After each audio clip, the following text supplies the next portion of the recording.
This channel does not promote any violent, harmful, or illegal activities. All content provided by this channel is meant for an educational purpose only. School service পরীক্ষায় সেরা সাফল্য মানেই Oxygen Books SSC gateway series. Bengal breaking এ আজ আমরা আছি 21শে জুলাইয়ের খবর। একদম এবং সেখানে আমরা কি দেখলাম, তৃণমূল নেত্রী মমতা বন্দ্যোপাধ্যায় বেশ কিছু বার্তা যে তুলে ধরেছে, তার মধ্যে অন্যতম ব্যাপার একটা জিনিস ছিল যে কর্মীরাই কিন্তু মুখ, নেতারা নন, কর্মীরাই দলের সম্পদ। 26-এর মহাযুদ্ধে এটাই কি তৃণমূলের মাপকাঠি ছিল? 21-এর মধ্যে সেটাই তো জলের মতো বুঝিয়ে দিলেন তৃণমূল নেত্রী মমতা বন্দ্যোপাধ্যায় এবং অভিষেক বন্দ্যোপাধ্যায়। লক্ষ্য যখন স্কুল সার্ভিস, সঙ্গে আছে গেটওয়ে সিরিজ, অক্সিজন বুকস। তবে কি নেতাদের ছড়ি ঘোরানোর দিন এবার শেষ? আর যারা দলের থেকে নিজেকে বড় করেন তারা কি এবার দরজাটা দেখে নেবেন? শেষমেশ বিনা টিকিটে যাত্রী না হতে হয় তাদের, এরকম অনেকেই বলতে শুরু করেছেন।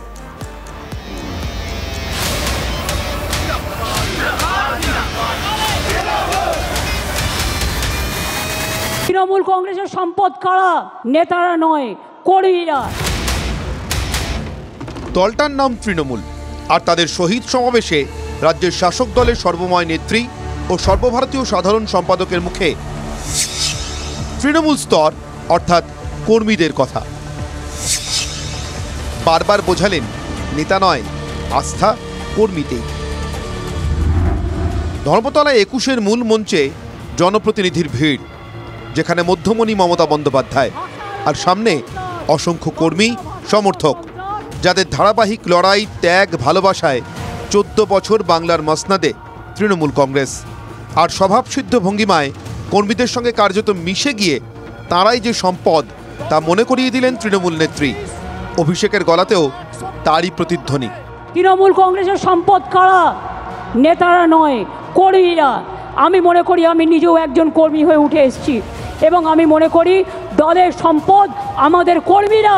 বিজেপির কাছে এত অর্থবল, এজেন্সি, বিচার ব্যবস্থার একাংশ, ইলেকশন কমিশন আমাদের ফোনে আড়ি পেতেও বাংলা জিততে পারেনি। তার কারণ তৃণমূল কংগ্রেসের মতো একটা কর্মী বিজেপিতে নেই, আর আগামী 100 বছরে তৈরি হবে না। নেতারা যে শেষ কথা নয় তা তো 21শে জুলাইয়ে 24 ঘন্টা আগে থেকে বারবার দেখা গেল। রবিবার কার্যত অনাহুতের মতো অবস্থা ছিল অনুব্রত মণ্ডলের। দিদির দেখা না পেয়ে গুটি গুটি পায়ে ধর্মতলা ছাড়েন কেষ্ট। আর বিজেপি কর্মী অভিজিৎ সরকার খুনে সিবিআই চার্জশিটে নাম থাকা পরেশ পাল, বেলেঘাটার ডাকাবুকো তৃণমূল বিধায়ক তো মঞ্চেই উঠতে পারলেন না। ব্যাখ্যা বদলে গেল কথায় কথায়। কার্ড রয়েছে, তা সত্ত্বেও ঢুকলেন না কেন? ঢুকতে দিল না? না না না না, আমার টেলিফোনটা রেখে এসেছি। হ্যাঁ, শরীর খারাপ। চলে যাচ্ছেন দাদা। পরেশ পাল কার্যত লুকোলেন, আর কথায় কথায় দলের লাইনের বাইরে গিয়ে বিড়ম্বনা বাড়ানো ভরতপুরের হুমায়ুন কবিরকে তো খুঁজেই পাওয়া গেল না। আর মদন মিত্র আবহাওয়া বোঝার আগেই যে অসুস্থ হয়ে পড়লেন। ধর্মতলায় একাকী অনুব্রত, পরের হুমায়ুনদের নমনম করে ধর্মতলা ছাড়া, এসব কি 26-এর ভোটে শাসক দলে বদলের ইঙ্গিত? মানে 2006-এ সিপিএমের কায়দায় দলের অস্বস্তি বাড়ানোর লোকজনকে দেওয়া লিখন পড়ানো, যে সংকেত আরও অনেককেও।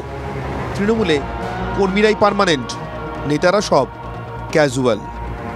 Bureau report, TV9 Bangla.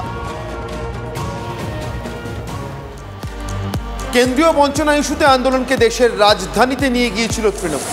এবার ভোটার কার্ড নিয়েও দিল্লি চলর হুঁশিয়ারি। প্রয়োজনে কমিশন ঘেরাওয়ের হুঙ্কার তৃণমূল নেত্রী। রোহিঙ্গা বাংলাদেশিতে ভরা ভোটার তালিকা, তাই ভয় পাচ্ছে তৃণমূল। পাল্টা চড়া সুর বিজেপি। আজও যদি ইলেকশন কমিশনের কারচুপি ঢুকতে তৃণমূল কংগ্রেসের কর্মী সমর্থকদের রাস্তায় নেমে প্রাণ দিতে হয়, আমরা দেবো। দরকার হলে মমতা বন্দ্যোপাধ্যায়ের অনুমতি নিয়ে দিল্লিতে বৃহত্তর আন্দোলন তৃণমূল কংগ্রেস করবে। খান স্যার আর নির্বাচন কমিশনের স্যার, বিধানসভা ভোটের মুখেই দুই নিয়ে তপ্ত বিহার, যেখানে নির্বাচনের আগে ভোটার তালিকায় নিবিড় সংশোধন করছে নির্বাচন কমিশন। বিরোধীদের অভিযোগ, কমিশনকে কাজে লাগিয়ে ভোটার তালিকা থেকে বিজেপি বিরোধীদের নাম বাদ দেওয়ার চক্রান্ত করেছে বিজেপি। কিন্তু বাংলায় যদি এমনটা হয়, সেক্ষেত্রে দিল্লিতে আন্দোলন গড়ে তোলার ডাক দিলেন অভিষেক বন্দ্যোপাধ্যায়। নাম না করে একই হুঁশিয়ারি শোনা গেল তৃণমূল নেত্রী মমতা বন্দ্যোপাধ্যায়ের মুখেও। जैसे बिहार में 40 लाखों का ज्यादा आदमी को नाम निकाल दिया और बंगाल में भी करने वाला है, अगर करेगा तो घेराव कर्मसूची करेंगे, पूरा घेराव होगा, पूरा आंदोलन होगा, हम नाम काटने नहीं देंगे। বাদ হবে, বাদ একটা তো অনেক দূরের কথা, লক্ষ লক্ষ নাম বাদ হবে, লক্ষ লক্ষ নাম বাদ হবে, ভেজাল যা কিছু আছে ভেজাল মুক্ত হবে, নাম বাদ দিয়ে পরিচ্ছন্ন ভোটার তালিকায় নির্বাচন হবে। এটা মুখ্যমন্ত্রীর পাশের বাড়ির মানুষ চায়, এটা ভবানীপুরের মানুষ চায়। গত বিধানসভা ভোটে হরিয়ানা ও মহারাষ্ট্রের ফল প্রকাশের পরই ভোটার তালিকায় কারচুপির অভিযোগ তোলে কংগ্রেস সহ ইন্ডিয়া জোটের শরিক দলগুলি। সম্প্রতি কমিশন বিহারে ভোটার তালিকায় নিবিড় সংশোধনের প্রক্রিয়া শুরু করতেই এই নিয়ে সরব হন মমতা বন্দ্যোপাধ্যায়। তারা প্রতি বছর 2 কোটি করে ডিক্লারেশন ফর্ম করেছে, একটা ভোটার লিস্টের নাম তুলতে গেলে অ্যানেক্সচার ডিতে declaration form. I was born in India between 1/7/1987 and 2/12/2004, মানে 1947 সাল থেকে কোনো কাউন্ট হবে না। তো আমাদের অভিষেকিত জন্মেছে 87 নভেম্বরে, বাবা মায়ের বার্থ সার্টিফিকেটও দিতে হবে। এতে অনেক ঘাবলা আছে, মানে স্ক্যাম আছে। বিজেপি আবার এই ইস্যুতে সামনে রাখছে বাংলাদেশে অনুপ্রবেশকারী ইস্যুকে। সম্প্রতি দুর্গাপুরের সভায় এই ইস্যুতেই সুর চড়ান প্রধানমন্ত্রী। जो भारत का नागरिक नहीं है, फिर से सुन लीजिए, जो भारत का नागरिक नहीं है, जो घुसपैठ करके आया है, उसके साथ भारत के संविधान के तहत ন্যায় সম্মত কারবাই হতে रहेगी। প্রধানমন্ত্রীর এই বক্তব্যেরই পাল্টা জবাব এদিন 21-এর মঞ্চ থেকে দেন মুখ্যমন্ত্রী। আরো বেশি সিট নিয়ে জিততে হবে এবং জেতবার পর আমাদের লক্ষ্য হবে দিল্লি লড়াই। দিল্লিকে হাঁটাতে হবে, বিজেপিকে হাঁটাতে হবে, চক্রান্ত রুখতে হবে। ভারতীয় মুসলিমরা আছেন, আমরা আপনাদের সাথে আছি, কিন্তু রোহিঙ্গা মুসলমান, বাংলাদেশি মুসলমান একটাকেও ভোটার তালিকায় থাকতে দেব না। বাংলার ভোটার তালিকায় বাংলাদেশি, এই ইস্যুতে গত কয়েক মাস ধরে তপ্ত বাংলার রাজনীতি। বিষয়টিকে গুরুত্ব দিয়ে ভোটার তালিকা খতিয়ে দেখতে দলীয় কমিটি গড়ে দিয়েছেন তৃণমূল নেত্রী। বিজেপিও পাল্টা তৃণমূলের বিরুদ্ধে বাংলাদেশি ও রোহিঙ্গা মুসলমান ইস্যুতে সুর চড়াচ্ছে। এই আবহেই নির্বাচন কমিশনের ভোটার তালিকায় নিবিড় সংশোধন নিয়ে মুখ্যমন্ত্রীর আগাম হুঁশিয়ারি। Bureau report, TV9 Bangla. কেন্দ্রীয় 21-এর মঞ্চ তাকে ঘিরে একাধিক বেশ কিছু ছবি ধরা পড়লো, তার মধ্যে একটা ছবি আপনাদেরকে এবার দেখাবো।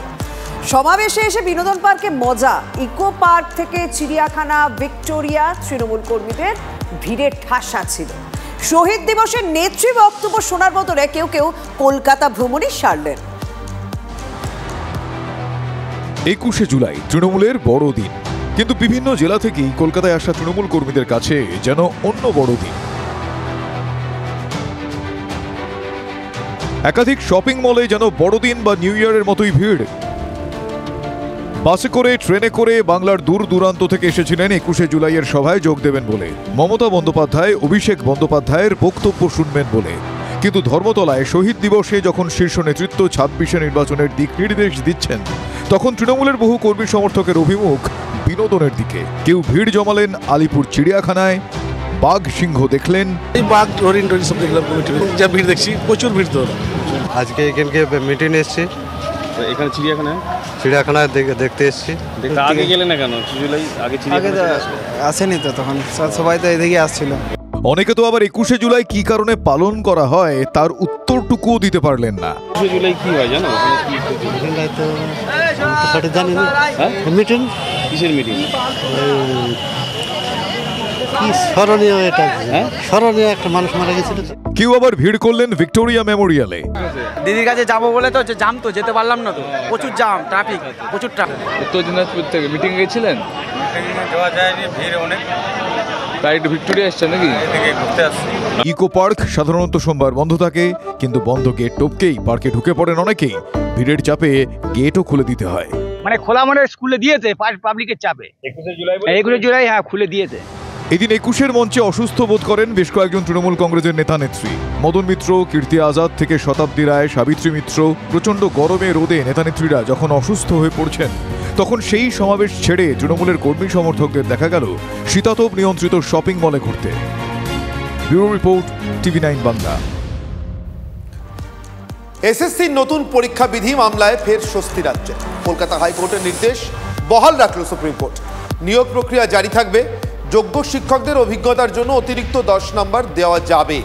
যোগ্য শিক্ষকদের বয়সের ছাড় দেওয়ার সিদ্ধান্ত বহাল রাখল দেশের সর্বোচ্চ আদালত। বিকাশ ভট্টাচার্য ওয়েট লিস্টে থাকা প্রার্থীদেরও এই ছাড়ের আওতায় আনার আবেদন জানালে সেটা অবশ্য খারিজ করে দেন বিচারপতি সঞ্জয় কুমারের বেঞ্চ। আমাদের আর্গুমেন্ট তো পরিষ্কার, সেটা হচ্ছে যে যাদের চাকরি বাতিল হয়েছে দুর্নীতির জন্যে, দুর্নীতিমূলক প্রক্রিয়ার জন্যে, এবং যেখানে সুপ্রিম কোর্ট বলেছিলেন যে তাদের কোনো সুবিধে দেওয়া যাবে না, সেক্ষেত্রে সার্ভিস কমিশন এমন একটা বিধি করেছেন যার ফলে 10 নম্বর অতিরিক্ত তার সুবিধে পেয়ে যাবেন। তা সেটাকে সুপ্রিম কোর্ট খুব একটা গ্রহণ করলেন না, বললেন না যা বিধি হয়েছে সে অনুযায়ী হোক, তারপর দেখা যাবে। তার মানে ভবিষ্যতে আরও মামলা হোক, সেই বিধানই বোধহয় সুপ্রিম কোর্ট দিলেন।